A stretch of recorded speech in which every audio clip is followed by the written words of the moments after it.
In this video, I'm going to demonstrate some of the functionalities of the SOP solver and how to use it in Houdini. And for this, I'm going to use one of sidefx's examples. I thought this example was absolutely brilliant. It really shows you what the SOP solver can do.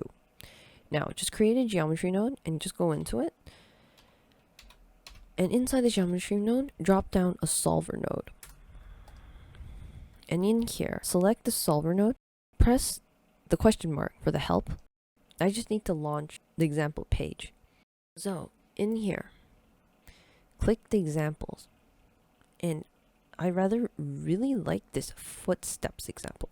It's really awesome.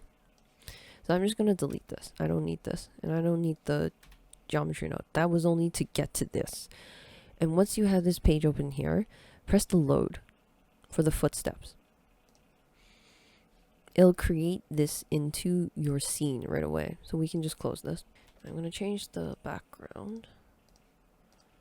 Now this is such a simple example, and it really shows you the power of SOP Solver. So I'm just going to play it as is.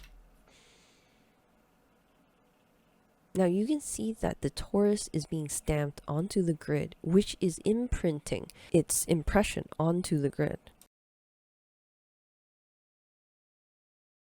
This is actually very easy to do once you understand what the SOP solver does. Now, a brief explanation of the SOP solver is that the SOP solver makes it possible to access data from the previous frame, making it possible to accumulate data over time. Similar to the Swiss cheese example with the for each loop in a previous video I demonstrated. It allows data to be changed on an object one frame at a time without losing any data from previous frames. The ability to carry over the data from previous frames, you can slowly append new data to it as the playhead moves forward in the timeline. This is how the footprints are stamped on by the torus, and these prints stay depressed on the grid, resulting in trailing footprints on the grid. So let's take a look at what's inside. Now they have a torus, and this torus is being applied a sine function in order to give it that wavy stamp animation. However, this is actually not being used as part of the SOP solver, which I find that's the weird part I found about this example. If you go into the grid object, so I'm going to turn off the render for the torus. If you go inside to the grid, this torus here is the one that's being used. And they put down a transform node here, and they put down the same formula. So this is recreating the exact same torus that they have up here. So right before we get started, I'm gonna go inside to this torus, and I'm actually gonna put down a null, put down an out, put the render flag here, leave the render flag on the torus, come here, and instead of using this, I'm gonna pull this up. Disconnect this. In fact, I'm going to ignore this. I'm going to do an object merge.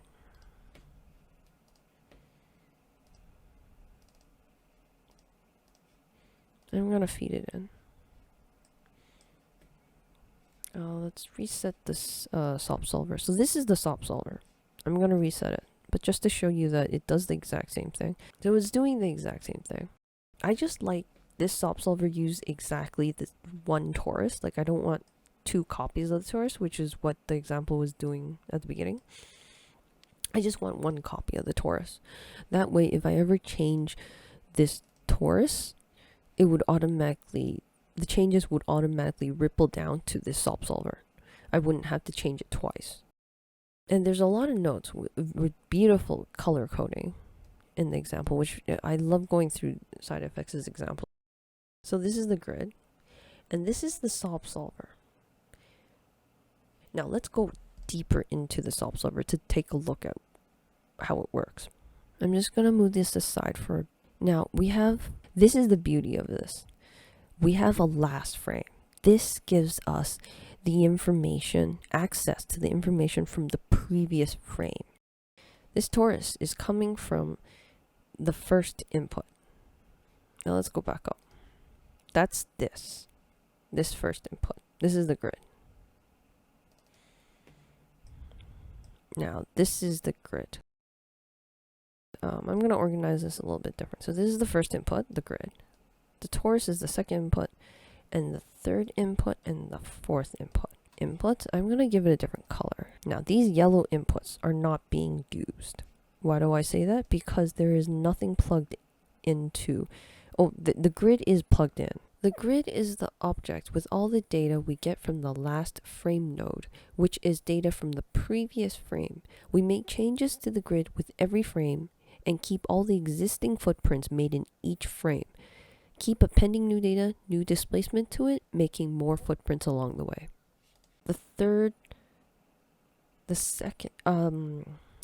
The inputs are zero based. So this would be input number 0, input number 1, input number 2, input number 3.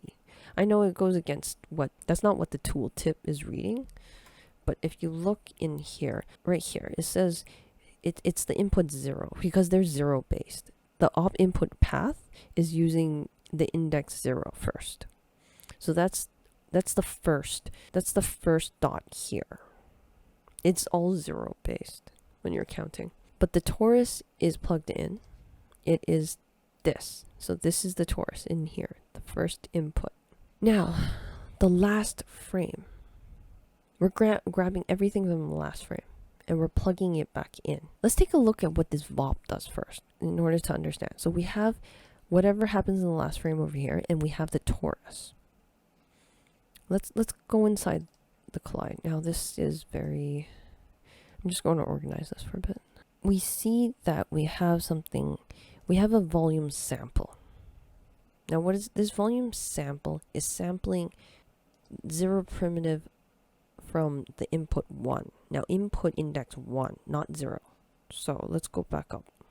Oops, sorry. Back up here. Input 1, that's this input, not this one. So the volume sample is sampling this torus, which is, if we go up even further, the torus is this guy. And it's being converted into a volume from the ISO offset. A volume with... Now this 0 is this primitive... I guess they didn't give it a name, but the primitive, this 0 named primitive is an SDF. ISO offset gives you an SDF. Output type, SDF volume is being chosen, and ray intersection. What that means is that all the voxels inside the torus is of negative value, and all the voxels outside the torus is of positive value. And we have... And the values, the negative values are the distance of how far away it is from the surface. And so using all the SDF, we're able to know that when the torus intersects with the grid. So that's why we need an SDF. So the torus SDF is being fed into the first input here, because this is 0 index based. This is 0 input, this is the first input. So in the volume sample, we choose input index 1. Primitive number, there's only actually one primitive, so that's the torus. That's the SDF. So that's why they have this here. If this volume sample, so volume sample is asking that torus ISO offset, I want to ask you for information. This position, that's where this P comes in and is being feeded into the sample position of the volume sample. So it's asking the torus volume, can you tell me about the position P and what value you have for that voxel? Now, if that voxel is less than 0, and we know that if it's less than 0, that means it's inside the torus. If it's less than 0, that means it's inside the torus, and that means this if condition is true. Now, if this is true, let's go inside. It will run this code, the volume value, and it multiplies the up vector. So it takes that. Remember, the volume value comes from that volume sample that queries or asks the torus ISO offset for the SDF value. The SDF value is the distance of how deep the current position of the voxel being sampled. So it's the distance from the surface of the torus to that position. The up vector is multiplied with the SDF value and multiplied by 1, -1. Since the SDF and -1 are both negative values, they become positive. We then get an up vector multiplied by the distance, how deep the P position is from the surface of the torus. Therefore, we have direction, we have the direction from the up vector and the distance. So we have a displacement vector. We get how far we need to multiply in order to displace the point. So this displacement becomes the footprint that gets imprinted onto the grid. So the result of this is how far we can displace it. We get a vector. Basically, this multiplication, this results in a vector telling us the direction of the displacement and how far to displace it because we have the SDF. Now, this all happens only if it's less than 0. Remember that. That's what this if condition is doing. Now, after we have that displacement direction and magnitude, so we have a vector, we subtract it from the P, the original P here, and we subtract it with the result of the if statement, which tells us how deep the footprint is impressed onto the grid. As a result, we get a displaced P, and that results in this impression on the grid. Now, what if it's greater than 0? What happens then? We don't see anything that's connecting this when this condition fails. So when it's greater than 0 instead of being less than 0. So what happens when the volume sample returns something greater than 0? Well, the special thing happens in this if statement. If this condition is not met, then it simply transfers the values of these variables onto this output side. But there is no product variable over here. So I believe this product is just 0. If there was like an output here that was named P volume value or up on the right side, the output side of this node, then when the if condition fails or the condition is false, like here if the volume sample is greater than 0, then the values of P, volume value, or up variable values you see here will be outputted from this node and skipping all the operations inside this if node network. So P, the original value of P minus 0 is P because there's no change. So the result is no change in P if it is greater than 0. If this comparison fails. And when would this comparison fail? Only if the torus, if this volume sample is outside of the torus, which means that the torus in the grid is not intersecting. Because these P values are all on the grid. This P is all position values of the grid. So every single time we ask, we do a volume sample, it's based on the torus, but we use positions of the grid. So the only time when the torus and the grid have the same positions, have the same position values, is that they intersect. And when do they intersect is when we want to do an impression, when we want to do these footprints. That's the only time they intersect. So that's how that this works. This footprint works right now. Now there's something you need to know about the SOP solver. Sometimes it gets a little wacky if you're inside, if you're running the scene inside, if you're playing the scene inside the SOP solver. It doesn't always update. Like if I play it right now, it's not accumulating right now. I'm not seeing the footprints stay. But if I rewind this, go back to frame 1, go up, select the SOP solver and just play it. Still not updating, but if you select this, reset the simulation, and try it again, play it on in this context, now it stays. So it's a little wacky like that. There's a bit of caching issues. I'm not sure if it's because I don't have enough cache. I could try enabling more, but I'm actually rendering something in the background, so I don't want this to crash right now. But you can try increasing this cache for the SOP solver. But if you see something like that happen, if you're debugging your code and you're seeing something like that happen, just try to come up a level to the top level of the SOP solver where this node is, and reset the simulation and rewind the animation to frame 1 and try replaying it if you ever see that happening. The beauty of this example, what I love about this example, is that I took this grid and I replaced it with something more interesting, like a height field. So then you can see how you can use this technique to put footprints on a terrain.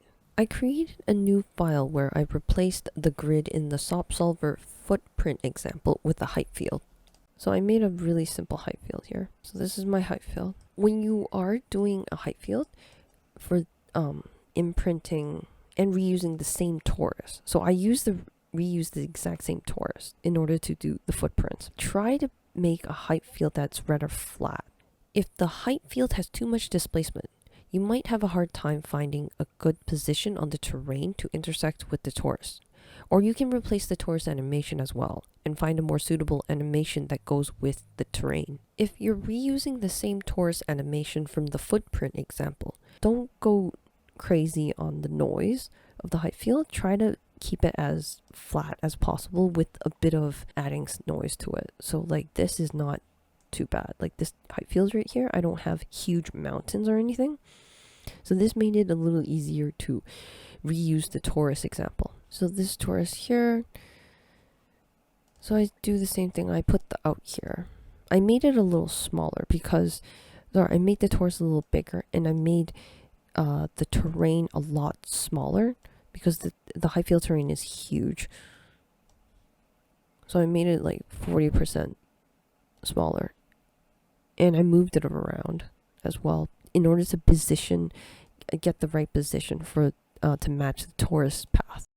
So in here, now this part, again, I'm not using the original torus. Like here, I'm not using it. I'm bringing in my own, the torus from the above right here.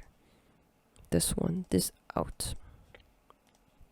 So I do the same thing here. So I can actually delete this. I don't need this either. So this is pretty much the same thing. And the grid. So this grid is replaced now. I'm not using this grid anymore. It's replaced with this height field. And if we look inside the SOP solver, we have the exact same setup. I didn't change anything here. The only thing I did change was inside the VOP. I added this. What this does is just colors it red if the torus is imprinted on there. So this was only so I could actually see the imprint a little more clearly. You don't need this. So what it's doing right now. Okay, so I have a few frames played here. You can start to see that it's red. So that's what this piece of code is doing. If it's less than 0, that means the torus is imprinting on the grid. In our case, it's a height field.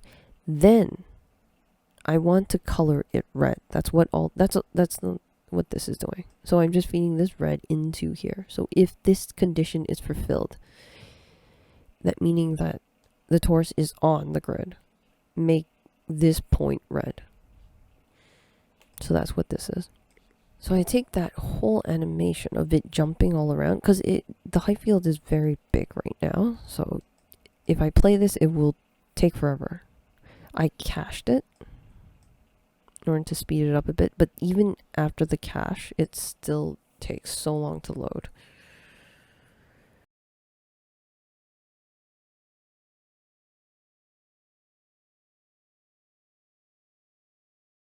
You don't see the red footprints in the animation. There's no red trailing footprint here. That's because I drop down an attribute wrangle and I take the red and I transfer it to a depression attribute. So I don't want to store the footprint color and where it was the footprint actually in the colored attribute. I don't want it there because that's going to affect the material. I create a depression attribute instead. And I transfer the red into the depression. And then I delete the color. Now, this is like a convoluted way of doing this because I could have easily assigned the value inside the VOP node instead of assigning the red color constant to the CD attribute. It doesn't have to be a red value. It could have just been like a constant. I could have just binded a constant, gave it a value of 1, feed it in here, and then just laid down a bind export and exported that value out. And it would just name it depression. If I just made depression, and this would result in the same thing. I could have just did it that way. However, I didn't want to get too deep into VOPs and how to export and bind parameters into the VOP node and export it out of the VOP node. This tutorial mainly focuses on the SOP solver. So I wanted to simplify the project a little bit. I mean, this is probably overwhelming if you're new to VOPs as it is. So in order to avoid the bind export, you can do it this way. It's just really convoluted. And these clips, this clip is only to make it load a little faster because I don't need the whole terrain. My camera angle is over here. So if you see this part and this part of the terrain, I don't need. So therefore I have a clip. So I clip that part of the terrain. Now let's look at the camera angle. You can't see it. You literally, it's not like you don't see the clipping because I don't need that part of the terrain. And then I clip the other side of this. Let's take a look at the camera. Now this is perfect. So you can start to see the clipping here, but the camera shot is here. It starts here. So that's perfect. This was only to speed up because every single time Redshift renders the frame, it has to load the geometry onto the frame. It has to load the geometry. And in order to speed up the loading process, I clipped the height field because I don't need those points. And this reduces the point count to 1,166,022 points, as opposed to what it was before the clip, which was 4 million points. So we reduced it significantly. And then I put down another file cache. Simply because each frame clipping is different. It's different geometry for every single frame, since the impression of the footprint is different. So the geometry changes for every single frame. So I put down a file cache to cache it for the entire animation. Come back up here and play it out. This is what it looks like rendered out with some really basic material. I was able to reuse that example file just by changing the grid to a height field. In the next video, I'll take the concepts from a previous video titled For Each Loops for Beginners and the concept I demonstrated from this video, SOP Solver for Beginners, to create a disintegration and growth scene. Thank you for watching and sticking to the end.